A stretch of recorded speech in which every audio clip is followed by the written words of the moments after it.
Bonjour à toutes et à tous et bienvenue pour cette 5e édition du Grand Paris circulaire, un moment fort pour l'économie circulaire et l'économie sociale et solidaire, rendez-vous incontournable pour les acteurs du territoire. Cette année, le Grand Paris circulaire prend une forme innovante avec une semaine de débats mixant le digital et le présentiel. Vous pourrez ainsi assister à des séquences en ligne, des reportages, des conférences et des témoignages en direct qui vont couvrir l'ensemble du territoire de la métropole. Et cette année, grande première, le Grand Paris circulaire s'ouvre à l'international. Il sera ainsi disponible en version anglaise pour que tout acteur, actuel ou potentiel, en France ou à l'étranger, puisse lancer ou développer des projets sur le territoire de la métropole. Alors, parmi les moments phares de cette édition, des ateliers participatifs, des témoignages sur les territoires en transition, sur l'alimentation durable, sur le bâtiment, sur la loi anti-gaspillage pour l'économie circulaire, la loi AGEC, mais aussi des conférences sur le textile, la restauration collective, l'aménagement du territoire, un séminaire aussi de la chaire de recherche économie circulaire et métabolisme urbain. Un beau programme vous attend. Et pour démarrer ce Grand Paris circulaire, je suis avec Patrick Ollier, président de la métropole du Grand Paris, maire de Rueil-Malmaison. Il est avec nous à distance et je suis également avec vous, Xavier Lemoine. Bonjour, vous êtes vice-président délégué à l'économie circulaire, l'économie sociale et solidaire et l'économie collaborative de la métropole du Grand Paris. Vous êtes aussi maire de Montfermeil. Bonjour et bienvenue, Xavier. Et je me tourne tout de suite vers vous, Patrick Ollier, pour commencer avec une question toute simple. La métropole travaille depuis sa création en 2016 sur ces thématiques d'économie circulaire et d'économie sociale et solidaire, plateforme collaborative, chaire de recherche, atlas métropolitain. Alors il y a de nombreuses actions qui ont été menées. Dites-nous maintenant, aujourd'hui, où est-ce qu'on en est ? Bien, vous venez de dire l'essentiel de ces actions, je vous en remercie. Aujourd'hui, c'est la 5e édition du Grand Paris circulaire et je suis heureux devant l'ensemble des acteurs qui sont là, que ce soit des élus locaux, que ce soit des maires, que ce soit des présidents de territoire, que ce soit des responsables d'entreprises notamment, de tous les partenaires des milieux économiques et sociaux, de lancer ce Grand Paris circulaire parce que l'économie circulaire et l'économie sociale et solidaire, pour la métropole du Grand Paris, c'est deux domaines pour inscrire la métropole du Grand Paris dans une transition écologique inclusive. Et c'est très important pour nous de se lancer dans ces opérations, c'est-à-dire de tirer sur le fil, parce que c'est un fil qui est fragile. Car c'est très compliqué d'expliquer à l'ensemble des partenaires, alors ceux qui sont là, bien sûr, sont convaincus, mais c'est tous les autres qu'il faut convaincre de l'utilité de ce principe d'action de l'économie circulaire, sociale et solidaire. Et lorsqu'on a compris, tout va bien. Le problème, c'est de le faire comprendre. Et quand on va l'autre jour inaugurer une grande usine de tri sélectif à Nanterre, eh bien, on s'est posé la question de l'économie circulaire. Comment on pouvait récupérer le plastique pour pouvoir les transformer, etc. Et à chaque moment de la vie, dans tous les jours, un maire peut se poser la question de savoir qu'est-ce qu'on va faire de ce que l'on récolte, de ce que l'on trouve ou de ce que l'on récupère. Voilà, ce principe est un principe qui est très moral, je cherche le mot pour bien faire comprendre son importance, c'est très moral et c'est très vertueux. Et à partir de là, nous avons lancé, vous l'avez dit, un certain nombre de programmes, je ne vais pas revenir dans les détails, qui ont été engagés grâce à Xavier Lemoine, le vice-président de la métropole délégué à l'économie circulaire, sociale et solidaire, qui est le maire de Montfermeil, que je tiens à remercier, parce qu'il avait un travail tout à fait remarquable depuis la première édition, nous en sommes à la 5e, avec toutes les équipes qui l'entourent à la métropole, qui ne sont pas très nombreuses, parce qu'on n'a pas beaucoup d'agents, mais qui ont fait un travail construit, avec des perspectives d'avenir qui sont sérieuses, et des décisions qui ont déjà été prises, et je pense que Xavier aura à cœur de développer tout à l'heure l'ensemble des initiatives prises, ce n'est pas à moi de le faire. Mais je tiens à les remercier sincèrement pour ce travail qui est, je répète, vertueux. Je le répète encore, vertueux. Le problème, c'est de faire prendre conscience qu'il est vertueux à l'ensemble des acteurs qui ne sont pas dans la salle aujourd'hui. C'est ça le problème. Comment on peut faire de la communication, comment on peut expliquer l'intérêt de ces solutions que l'on veut adapter et surtout faire comprendre à ceux qui sont à la recherche d'activités que dans le cadre de l'économie circulaire, sociale et solidaire, l'on peut créer des activités à vocation économique rentables. On peut créer de nouveaux métiers qui permettent effectivement de s'inscrire dans cette transformabilité de tout ce qui est utilisé pour qu'on les retrouve ensuite dans la chaîne de consommation à d'autres usages et d'une manière tout à fait régulière. Donc c'est un intérêt économique majeur. Et quand on se rend compte que ceci peut être productif au point de vue économique, il n'y a plus de problème parce que là, toujours, on a des gens qui sont intéressés, des investisseurs qui veulent investir, et ça commence à se faire, et j'en suis très heureux. Donc nous sommes dans un démarrage positif de notre politique d'économie circulaire, sociale et solidaire. Un long parcours a été réalisé, et maintenant, quelles sont les prochaines étapes? Alors, je répète, le président Lemoine va rentrer dans les détails de tout ce qu'on a fait, parce que dans une interview introductive, ce n'est pas mon rôle de faire le travail à sa place, car c'est très long, et ça doit être très précis. Mais aujourd'hui, cette 5e édition a une vocation extrêmement importante. Elle va permettre de définir la première stratégie de la métropole du Grand Paris. C'est-à-dire qu'après ces années, nous avons travaillé dans des recherches différentes, avec des études sur des sujets différents. On est prêt maintenant à mettre en place une stratégie métropolitaine. Et cette stratégie métropolitaine va se construire autour de ces entretiens du Grand Paris circulaire et vont faire l'objet de décisions qui vont être prises dans les prochains conseils métropolitains. Et y compris d'ailleurs dans le vote du budget métropolitain pour 2022, dans lequel on va préserver une part importante pour l'économie circulaire. Donc j'attends beaucoup de cette journée, car j'attends beaucoup de propositions concrètes, parce que mettre en place une stratégie, c'est bien, nous on est capable de le faire, mais c'est mieux de le faire en partenariat avec les acteurs qui sont là. Et j'attends de ces acteurs qu'ils puissent nous proposer des initiatives venant de quelle que soit leur activité, que ce soit des élus, des entreprises, des start-up, etc., etc. Mais j'attends un retour de propositions pour qu'on fasse un tri. Et pour qu'on puisse faire un tri, il faut qu'il y en ait beaucoup. Donc je souhaite qu'elles soient nombreuses, pour qu'on puisse effectivement retenir les plus intéressantes d'entre elles, pour les faire entrer dans cette stratégie que l'on va mettre en place et qu'on annoncera lors d'un prochain conseil métropolitain. Et Xavier Lemoine veillera à indiquer la date de tout ceci. Merci beaucoup Patrick Ollier pour ces éléments d'éclairage sur la future stratégie métropolitaine d'économie circulaire et solidaire. Merci, je n'ai pas dévoilé quoi que ce soit parce que ce n'est pas fait, il faut le faire justement. Et maintenant, chacune et chacun d'entre vous au travail. Merci. Merci Patrick Ollier pour ces éléments d'information sur cette future stratégie à mettre en place. Alors Xavier Lemoine, en tant que vice-président délégué à l'économie circulaire, l'économie sociale solidaire et l'économie collaborative à la métropole, vous portez depuis toujours cette conviction qu'il faut concilier les deux, d'un côté l'économie circulaire et puis de l'autre côté l'économie sociale et solidaire. Cette stratégie que vous allez construire et dont Patrick Ollier vient de nous parler, c'est dans ce sens, elle porte ça. C'est un enjeu important pour vous, expliquez-nous. C'est non seulement un enjeu très important, mais vous avez utilisé, Émilie, le terme concilier. C'est plus que concilier, c'est réunir les deux. Elles nous semblent extrêmement complémentaires et elles vivaient un petit peu chacune de leur côté jusqu'avant et on a décidé effectivement véritablement de les réunir. C'est plus qu'une conciliation. Ça fait 6 ans effectivement que la métropole travaille sur l'économie circulaire, l'économie sociale et solidaire. Donc il y a eu un moment d'appropriation, de mobilisation des villes, des territoires. Le président Patrick Ollier donc m'a demandé de formaliser, de clarifier notre action à travers une définition d'une stratégie métropolitaine claire, ambitieuse, lisible, au service du développement d'une économie circulaire et solidaire. Voilà, on associe bien les deux termes. Et donc la première brique, je la présente aujourd'hui, à savoir la proposition d'un cadre partagé fixant objectifs, valeurs, mission, objectifs, valeurs, mission pour la métropole.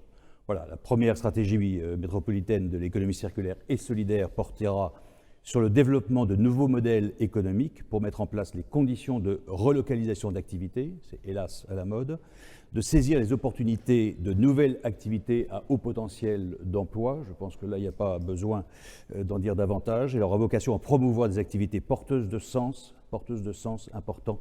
C'est vraiment ce qui fait la richesse de cette démarche, qui limite bien sûr la consommation de ressources et crée du lien entre les acteurs.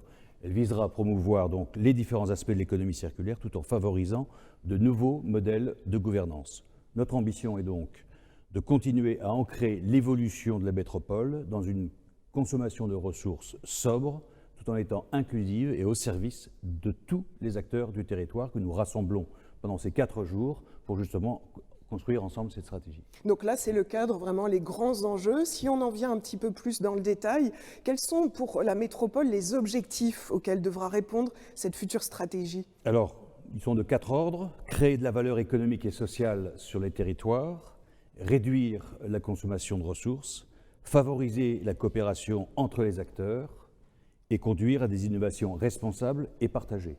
Ceci a été mené pendant ces 5-6 dernières années de manière un peu éparse. Et donc là, maintenant, il s'agit de relier et d'embarquer beaucoup plus de monde pour que ce soit vraiment le soubassement de l'ensemble des activités de notre métropole. Voilà, donc ce sera au service du rééquilibrage de la métropole, de sa transition écologique, et puis ceci contribuera à renforcer l'attractivité de notre métropole, des territoires, et en soutenant l'ancrage des territoires. Pour être quelqu'un, il faut être de quelque part, et donc c'est important. Oui, j'imagine que ça va donner aussi de la lisibilité. Hein. Vous dites c'est pour la métropole et pour ses territoires. Oui. Alors, le président Patrick Ollier a indiqué que cette stratégie devait se construire justement avec tous les acteurs du territoire. Mais alors, comment ça se passe? Comment ça se traduit? Comment ça se déroule, cette démarche de co-construction? Alors, tous les acteurs, quels sont-ils? Entreprises privées, entreprises publiques, syndicats, grandes agences, le monde des institutions en général, les syndicats, les associations, bon, bien sûr les communes, les territoires, cela va de soi. Et donc c'est déjà dans cet écosystème que nous nous mobilisons depuis 6 ans. Et donc là, nous avons été rechercher dans tous les territoires ce qui se faisait de mieux en économie circulaire, en économie sociale et solidaire, pour pouvoir d'abord le faire savoir, refaire du lien entre les acteurs et que nous puissions collectivement donc définir cette stratégie. Voilà, parce qu'on ne peut pas agir seul et que cette tentation de vouloir agir seul, c'est le plus sûr moyen de ne rien faire et que c'est en emmenant, et la métropole à la bonne échelle pour pouvoir emmener l'ensemble de ses partenaires sur des choses extrêmement concrètes, précises, réplicables, duplicables sur nos territoires, sur la métropole, mais même bien au-delà. Voilà. C'est une façon d'entendre tous les besoins, toutes les attentes des uns et des autres et de pouvoir concilier tout ça. Il y a un foisonnement d'initiatives, d'idées, de réalisations qui sont à des échelles souvent petites, mais qui sont extrêmement porteurs de sens et qui peuvent être facilement duplicables. Et donc c'est ce rôle de facilitateur que la métropole se doit d'avoir, et ensuite d'organisation générale d'une stratégie, mais ça se co-construit avec l'ensemble des acteurs au quotidien de cela. On voit les mots-clés qui sortent, la co-construction, l'attractivité, ouais, les initiatives et l'innovation aussi dans ce sens. L'action de la métropole en faveur du développement de l'économie circulaire et de l'économie sociale et solidaire, elle a une certaine antériorité, on en parlait tout à l'heure, depuis sa création en 2016. Plusieurs dispositifs ont été rappelés. Quel est le cadre de réflexion qui va permettre de définir les missions de la métropole dans cette stratégie? 3 axes pour que ce soit lisible. Premier axe, sensibiliser et outiller, donc être au service des collectivités, des acteurs du territoire, en partageant des outils clés, des bonnes pratiques et en facilitant le passage à l'action des territoires. Je l'ai un petit peu indiqué tout à l'heure. Aujourd'hui, on a une étude du métabolisme urbain ou l'élaboration du plan d'implantation de plateformes de l'économie circulaire. Les choses avancent. Un très beau travail associant des entreprises privées, publiques et des collectivités sur la commande publique ou privée, bras de levier essentiel dans l'économie circulaire et sociale et solidaire.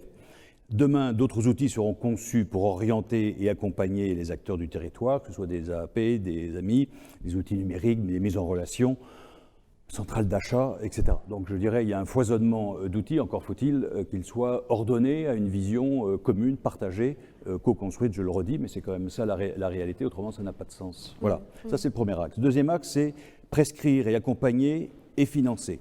Continuer de déployer les piliers d'économie circulaire, de l'économie sociale et solidaire dans les projets de la métropole du Grand Paris, à travers son fonds d'investissement métropolitain, à travers les fonds des projets structurants, dans ses propres réalisations. Hier, c'était la première pierre du centre olympique nautique, voilà, et qui est exemplaire en matière d'économie circulaire et également sociale et solidaire. Voilà, donc on montre l'exemple et on incite, je dirais, par les participations que l'on peut avoir à l'extérieur, à l'être également.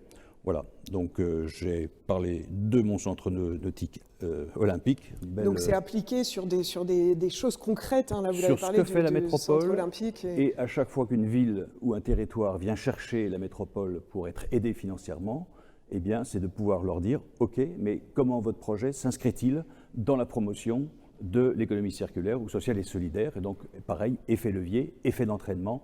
Voilà. Et donc, on diffuse une culture commune et une pratique surtout commune. Voilà.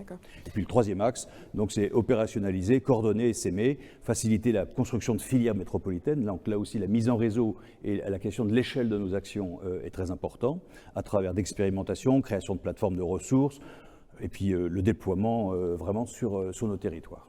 La métropole a véritablement un rôle d'impulsion. Vous parlez de construction de filières, c'est lourd, c'est important, c'est fort. Quand vous êtes sur la création du réseau des plateformes de réemploi des matériaux du BTP, il y a des territoires qui sont exemplaires, mais qui sont à l'étroit dans leurs frontières naturelles et qui souhaitent pouvoir essaimer. D'autres territoires qui se posent la question comment faut-il faire? Eh bien, regardez comment. Voilà. Et donc, le rôle de la métropole, c'est de faciliter et de permettre ces économies d'échelle. Et puis, à un moment donné, c'est un signal fort en direction des entreprises en disant écoutez, voilà, maintenant, un chantier de construction, de démolition, eh bien, il y a des critères non négociables à respecter si vous voulez qu'on puisse progresser ensemble.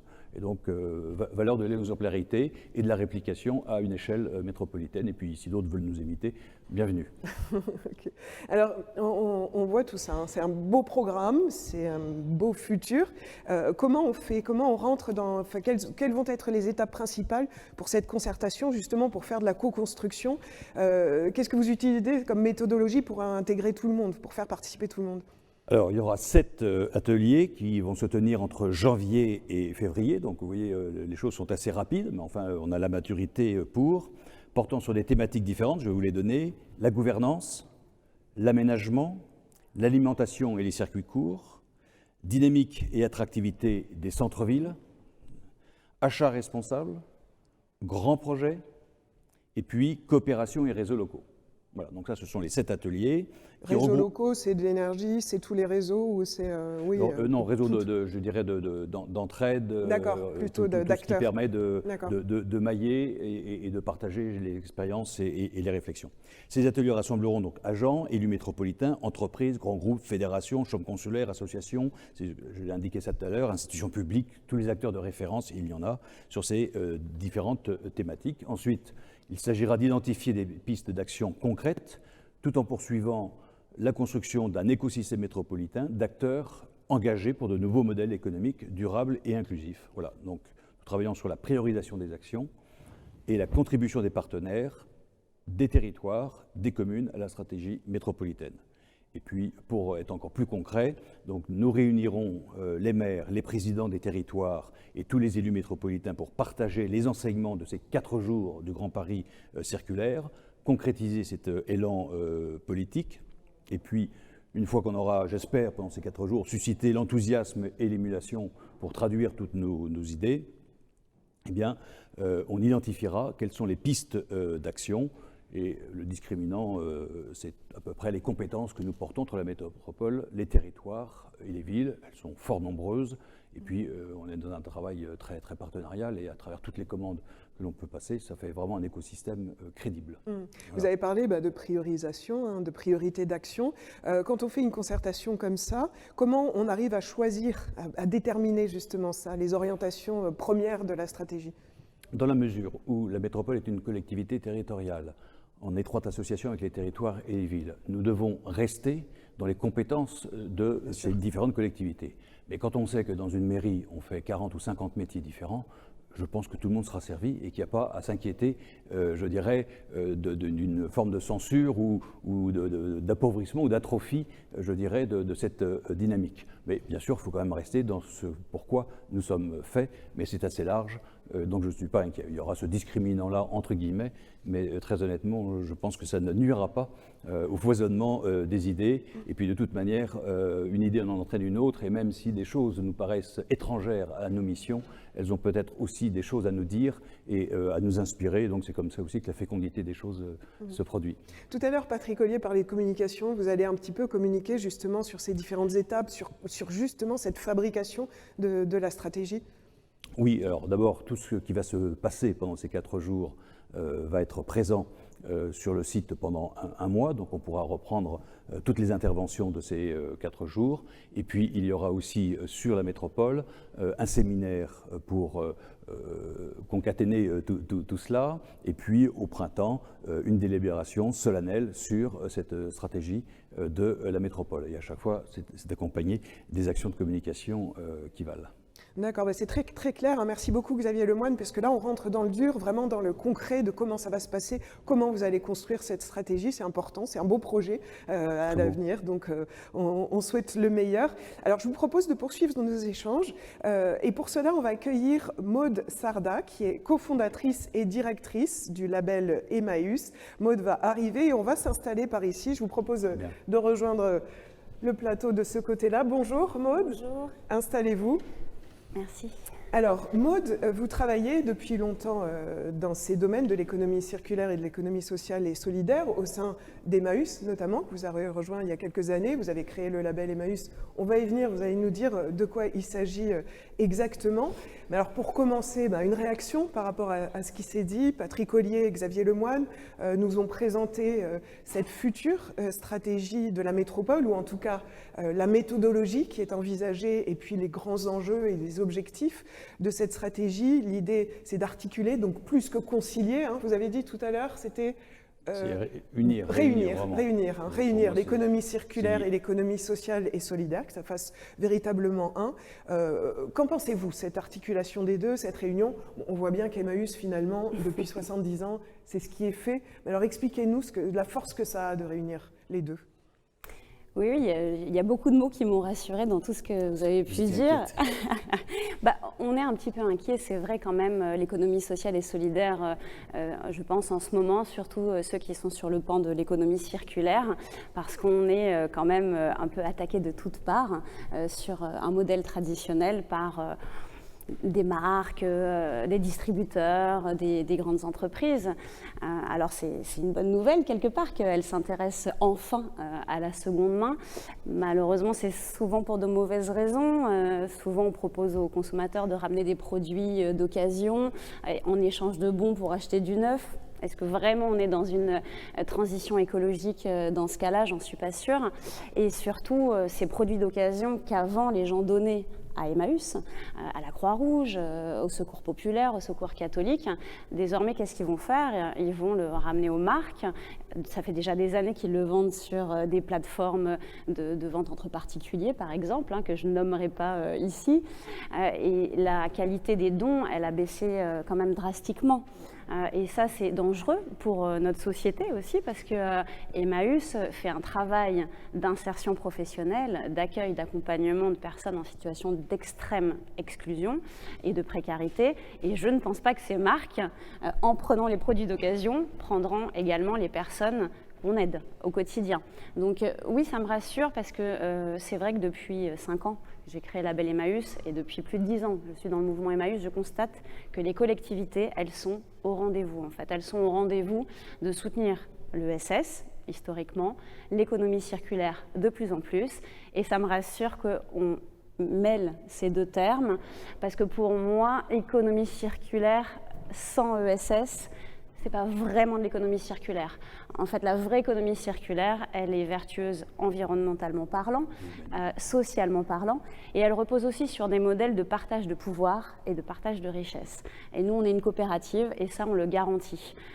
Et les collectivités qui nous font confiance, qui investissent dans notre modèle, elles savent que ça ne partira pas vers de lointains actionnaires. Donc c'est un cercle vertueux. Emmaüs a toujours eu cet ADN en fait d'économie circulaire, récupérer des dons, des choses, et puis à la fois économie sociale et solidaire, c'est le modèle d'Emmaüs. En fait, Emmaüs a un peu inventé l'économie circulaire avant que ce terme, il y a 70 ans, très clairement, quand ça n'intéressait personne, on appelait ça les chiffonniers, les compagnons d'Emmaüs, cette économie de la récupération, de la revente. Et ce qui est formidable, c'est que pendant 70 ans, ça a assuré quand même l'accompagnement social de milliers, de dizaines de milliers de personnes sans subvention privée, très peu de subventions publiques, faut le savoir. Emmaüs s'autofinance quand même, en grande partie. Et tout ça grâce à la récupération, à la revente. Donc ça a une valeur monétaire, économique, sociale très importante en fait, cette économie circulaire dans un mouvement comme Emmaüs. Et alors vous avez créé aussi quelque chose, vous avez voulu rajouter une brique supplémentaire à Emmaüs pour moderniser peut-être un peu, tourner vers l'avenir Emmaüs avec le label Emmaüs. Dites-nous en quoi ça consiste et ce que ça propose exactement. Alors la coopérative Label Emmaüs, c'est un peu le prolongement en ligne de l'Emmaüs qu'on connaît, un peu tous, hein, je pense. Emmaüs, ça fait partie du patrimoine des Français. Donc Label Emmaüs, c'est déjà le prolongement de l'achat en ligne. Donc on a créé une plateforme d'achat, on appelle ça une marketplace, une place de marché, où 160 structures de l'économie sociale et solidaire mettent des produits en ligne. Qui met les produits en ligne? Ce sont des compagnons, ce sont des personnes en parcours d'insertion qu'on forme à travers cette activité au métier d'aujourd'hui et de demain. C'est très important de former aussi ces personnes à des métiers avec une valeur ajoutée, des métiers en tension actuellement sur le marché du travail. Et donc aujourd'hui, c'est 1 600 000 produits d'occasion sur tous les univers. C'est une espèce de bric-à-brac géant où vous pouvez aller faire vos achats de Noël, hein, seconde main sous le sapin. C'est un peu notre slogan du moment. On a aussi prolongé le point de dépôt d'Emmaüs, donc vous pouvez donner en ligne des produits. Ça, c'est sur une autre plateforme qui s'appelle Tréma, et ces produits, ils vont être orientés vers la solidarité, vers des projets que vous-même vous choisissez d'ailleurs en ligne. On a créé aussi 2 plateformes logistiques. Alors là, on est dans un métier Emmaüs de logistique déjà, hein, qui existe dans l'activité traditionnelle, mais poussé un petit peu quand même en termes de professionnalisation, de qualification des personnes, à tel point qu'on a créé donc une école aussi il y a 2 ans. Et cette école, elle est capable aujourd'hui de diplômer des personnes qui n'ont pas le bac, pour la plupart, qui sont des décrocheurs. Et ils finissent avec une certification designer web au bout de 4-5 mois de cours très intensifs. Et ça, c'est quand même une équivalence bac+3. Donc voilà, on s'inscrit sur le champ du réemploi, évidemment, mais du réemploi par le e-commerce, par le numérique, et de la formation professionnelle et de l'insertion professionnelle, mais tout ça sur le web. On voit que c'est une palette complètement numérique, digitale. C'est intéressant, hein, cette école de formation, parce qu'on se dit des personnes éloignées de l'emploi, c'est compliqué, ils vont être sur des métiers traditionnels. Et non, vous les envoyez, vous les projetez directement dans ces métiers du numérique, dans ces métiers d'avenir finalement, logistique, numérique, web, marketplace. Hein, c'est intéressant de voir Emmaüs parler. Vous avez parlé d'innovation, hein, ça aussi, ça nous parle, parce que on n'a pas envie de se cantonner en fait à ce qu'est l'insertion par l'activité économique depuis des dizaines et des dizaines d'années. Les métiers traditionnels sont importants, le BTP, le service à la personne, l'entretien d'espaces verts, tout ça c'est très important et les collectivités soutiennent énormément cette activité d'insertion. Mais on peut tester d'autres choses aussi et les profils des gens ils évoluent. Aujourd'hui il y a des personnes qui ont une vraie appétence pour le numérique, qui sont sacrément débrouillards, mais à qui il manque des codes professionnels, qui n'ont jamais vraiment travaillé ou très peu ou pas dans ces univers-là. Et les boîtes de la tech n'embauchent pas des profils différents. Il n'y a pas beaucoup de mixité dans cet univers, donc on essaie aussi de casser un peu ces codes-là. Et quand on voit que cette marketplace, on l'a créée avec des compagnons, des gens qui n'avaient jamais fait du e-commerce avant, qui ont des barrières avec l'informatique qui sont énormes, qui maîtrisent souvent mal le français. Et aujourd'hui, on a un taux de satisfaction des clients qui est très très important. On est à 9,2 clients sur 10 qui nous recommandent à leur entourage. Franchement, il y a peu d'enseignes qui ont un tel taux de satisfaction. Donc ça veut dire qu'ils peuvent très bien faire ce métier. Tout est une question d'accompagnement, en fait, d'outils adaptés et d'accompagnement voilà, de mettre un pied dans la porte pour créer des passerelles. Avant d'approfondir sur votre modèle, y compris économique, vous en avez parlé tout à l'heure sur Emmaüs, mais après on viendra sur le label Emmaüs en particulier, une réaction que vous aviez par rapport à ça, donc c'est l'économie sociale et solidaire circulaire, et c'est la projection dans l'avenir, dans des métiers comme ça, des personnes éloignées de l'emploi qui sont projetées là-dedans. Qu'est-ce que ça vous... Écoutez, à titre personnel, pour moi, ce projet est exemplaire pour toutes les raisons que vous venez d'indiquer. Et ça revient sur cette nécessité d'arrimer l'économie circulaire à quelque chose d'humain. Oui. C'est l'économie sociale et solidaire. L'économie circulaire, c'est fabuleux. Pour moi, c'est plus une philosophie de vie et une réflexion fondamentale sur l'usage que l'on a de la planète. Mais on peut très vite sombrer, je dirais, dans la performance technique et oublier les finalités humaines. Et en associant les deux, et en les liant, eh bien, c'est un élastique de rappel en disant tout ça, oui, mais à condition que ce soit l'homme qui soit servi. Et là, merci aux personnes qui nous ont fait venir et qui viennent illustrer profondément ce que nous essayons de porter. Alors sur le modèle économique, vous l'avez dit, autofinancement ou quoi, mais il y a des collectivités, vous avez parlé aussi des collectivités comme la métropole qui soutiennent aussi le projet. Est-ce que vous pouvez nous détailler un petit peu plus cet aspect-là? Oui, sur un modèle comme Label Emmaüs, où on est vraiment quand même dans beaucoup d'expérimentation, d'innovation, on a besoin de financement extérieur. On n'est pas autonome financièrement sur les premières années. Ça y est, on commence à arriver à l'équilibre au bout de 5 ans. C'est un peu un modèle de start-up en fait. Donc, c'est plutôt pas mal au bout de 5 ans. Normalement, voilà, on dit déjà quand on passe les 3 ans, c'est plutôt une bonne nouvelle et être à l'équilibre au bout de 5 ans. Et puis après, l'enjeu, c'est d'avoir créé un modèle qui soit capable d'être aussi bénéficiaire et qui va pouvoir réinvestir dans l'outil de travail, puisque c'est une coopérative, donc il n'y a pas de distribution de dividendes. Et donc oui, on a été très soutenus sur ces 5 premières années par la région, par Reste Ensemble, par le département du 93 où on est né, mais aussi par le département du 47 parce qu'on est désormais dans Lot-et-Garonne et par la région Nouvelle-Aquitaine. Normalement l'année prochaine, on va aussi se développer dans le Tarn, donc on sera soutenu par aussi la région Occitanie. Voilà, donc c'est vrai que les collectivités sont vraiment au rendez-vous et nous soutiennent sur les axes de réemploi, sur les axes de formation professionnelle. On coche pas mal de cases dans ce qu'elles veulent aussi soutenir et le numérique, évidemment, en fait partie. Et donc tous nos projets sont nés vraiment grâce au soutien des collectivités. Et vous avez parlé de différents territoires, ça veut dire que vous vous étendez petit à petit sur toute la France avec des entrepôts, cette école de formation. Est-ce qu'il y a des choses qui vont se développer encore? Oui, alors autant l'école peut avoir un modèle téléprésentiel, on peut faire beaucoup d'essaimages à distance. En revanche, les entrepôts logistiques, ils sont bien réels, ils sont vraiment ancrés sur les territoires.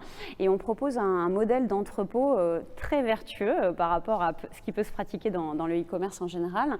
Donc dans le 93, pour vous donner un exemple précis, on récupère les livres, des surplus de livres en fait, qui n'arrivent pas à être écoulés dans les points de vente physiques, dans les Emmaüs, les ressourceries. Donc déjà, on récupère ce que des acteurs du réemploi finissent par jeter parce que ça ne se vend pas localement.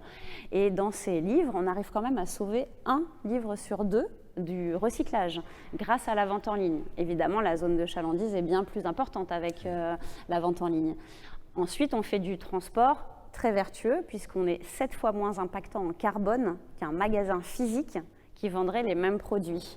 C'est quelquefois une fausse idée que le e-commerce peut être pire que le physique et ça, chiffre à l'appui, on l'a prouvé. Et ensuite, on crée des postes en insertion, vraiment d'opérateurs e-commerce sur cette activité.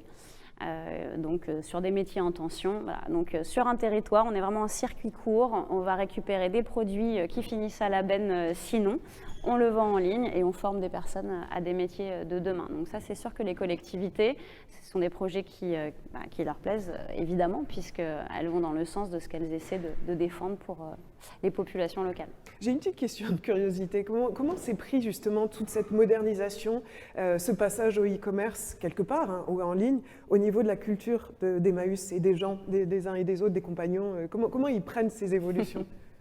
C'est une longue conduite du changement, c'est pas simple tous les jours, comme n'importe quelle conduite du changement dans n'importe quelle grande institution, grande entreprise. Il y a des personnes qui sont très réfractaires et qui, je pense, ne bougeront pas. D'autres qui, au bout de 5 ans, ont bien vu que nous n'avons fermé aucun magasin physique, que nous n'avons pas brisé le travail des compagnons traditionnels et qu'au contraire, nous sommes un relais de croissance, nous sommes complémentaires des points de vente physiques. Et puis après, je dirais que quand même, il y a la majorité que ça botte un projet comme ça. Et pour des compagnons qui ont une appétence pour le digital, c'est formidable pour eux. Ils font 5 métiers en un. Ils prennent des photos de produits, ils rédigent des annonces sur un back-office informatique, ils conditionnent les colis, ils s'occupent du service client. En fait, ils gèrent leur petite boutique en ligne. Et alors qu'avant, peut-être qu'ils étaient au tri des chaussures, sur le camion pour les ramasses. Voilà, c'est pas tout à fait l'univers auquel ils aspiraient. Donc, il faut coller à la réalité des gens. Surtout, c'est ça qui compte. C'est que les personnes qu'on accueille chez nous, on crée des vraies chances de rebondir par la suite. Une réaction justement sur ce modèle donc, qui est quand même assez innovant, qui est un peu phare quoi, c'est ce type de projet que vous avez envie d'accompagner ou que vous accompagnez au sein de la métropole dans cet axe économie circulaire et économie sociale et solidaire. Ça correspond parfaitement à la philosophie qui sous-tend notre réflexion et notre action. Et voilà. Alors après, est-ce qu'on pourra dupliquer à l'identique? Non, mais dans la philosophie, elle est très inspirante pour bien d'autres filières et bien d'autres nécessités d'insertion et de concilier la sobriété vis-à-vis de ce que nous utilisons et cette finalité humaine qui trop souvent, voilà, qu'à un moment donné, on soit obligé de dire économie circulaire. Pourquoi? Elle était comment avant l'économie? Économie sociale et solidaire. Ah oui, pourquoi? Parce qu'elle est comment avant? Bon, donc il y a un malaise. Donc si on est obligé de renommer les choses, c'est qu'à un moment donné, on s'est peut-être éloigné d'un certain nombre de finalités qui ont porté l'humanité pendant un certain nombre de temps. Il y a un emballement, bon, souhaite. Et là, on se dit, bon, posons-nous. Comment peut-on faire? Quelle est la réalité de nos territoires? Comment on réancre nos territoires? Comment on réancre nos habitants?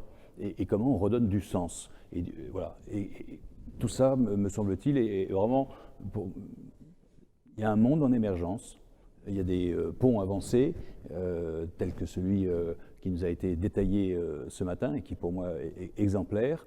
Et puis derrière, il y a le monde plus figé, plus institutionnel, plus je dirais dans ses certitudes et ses habitudes, qui se dit, ouais, il y a peut-être autre chose qui se passe ailleurs.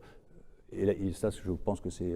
le mérite de la métropole et du président d'avoir bien vu que quelque part il se crée quelque chose et qu'on n'a pas le droit de ne pas l'encourager, on n'a pas le droit de ne pas y participer. D'anticiper, de se projeter un petit peu plus et de en avant. promouvoir et de pousser. Et Madame a rappelé combien les collectivités locales dans un certain nombre d'endroits étaient moteurs, c'est leur rôle et nous sommes pleinement dans notre rôle à vouloir, je dirais, outiller tout cela et harmoniser et relier tout cela au niveau de l'échelle métropolitaine, 131 communes, 12 territoires, 7,5 millions d'habitants. C'est vraiment une échelle fantastique pour cela. Un beau potentiel. Et on voit que c'est aller jusqu'au détail près, parce que tout à l'heure vous avez dit même sur la circulation, enfin sur comment on apporte les objets une fois que c'est commandé, on fait attention, stratégie bas carbone. Il y a tout, en fait, c'est une facette complète, c'est à 360 degrés, quoi. Il faut voir tous les aspects de l'économie circulaire et de l'économie sociale et solidaire dans le projet. Tout à fait. Et la gouvernance était un pilier important. Parce que j'ai du mal à croire que dans un modèle basé sur un actionnariat classique, avec une financiarisation poussée à l'extrême, en plus sur Internet, on voit des modèles qui sont déments. Celui d'Amazon est dément, voilà, c'est un tel enrichissement personnel de quelques-uns. C'est plus tenable en fait, on ne peut pas supporter ça, qu'on soit citoyen, acheteur, salarié. Je crois qu'aujourd'hui on a un besoin de cohérence quand même et de sens à tout niveau de notre vie, qu'elle soit professionnelle, personnelle, familiale, etc. Donc nous aussi on défend un contre-modèle total en termes de répartition du pouvoir, de la richesse. C'est 1000 sociétaires, Label Emmaüs. C'est aussi bien des structures morales qui vendent sur Label Emmaüs. C'est aussi bien des Emmaüs, des Croix-Rouges, des ressourceries. On est largement ouvert à toute l'ESS. Il n'y a pas de guerre de chapelle chez nous. On se mutualise, on est solidaires face aux géants du e-commerce qui sont face à nous. Mais c'est aussi des personnes physiques, des citoyens. N'importe qui peut prendre une part de Label Emmaüs à partir de 20 €. C'est très accessible. Mais personne n'aura plus de pouvoir que quelqu'un d'autre. Moi j'ai une voix, Emmaüs Angoulême a une voix, et puis n'importe quelle personne qui prendra une part aura une voix. Et on est tous ensemble en assemblée générale et on décide des orientations. Ça aussi c'est beau en fait comme message, c'est porteur d'espoir je pense. L'économie peut aussi être basée sur ce type de fonctionnement et il n'y a pas que des dirigeants avides d'argent et de pouvoir. La gouvernance, c'est aussi quelque chose, puisque tout à l'heure, on parlait de la stratégie. C'est le premier atelier. Voilà, exactement. C'est la co-construction, c'est d'être participatif, de faire participer tout le monde, tous les acteurs. Vous en avez parlé tout à l'heure. C'est quelque chose de très, très important dans votre stratégie, dans la future stratégie. D'autant que la diversité des acteurs ont leur propre gouvernance chacun, qui est ce qu'elle est, avec les pesanteurs et les habitudes. Et donc, c'est le premier atelier, gouvernance. qui a lieu tout à l'heure. Voilà, tout à fait. Super. Et est-ce que, alors bon, on a entendu tous les projets de la métropole dans ce domaine. Si vous aviez un souhait, un vœu à faire part à la métropole pour le futur et pour cette co-construction? Oui, alors c'est un grand levier de développement, c'est l'immobilier, c'est trouver des parcs immobiliers.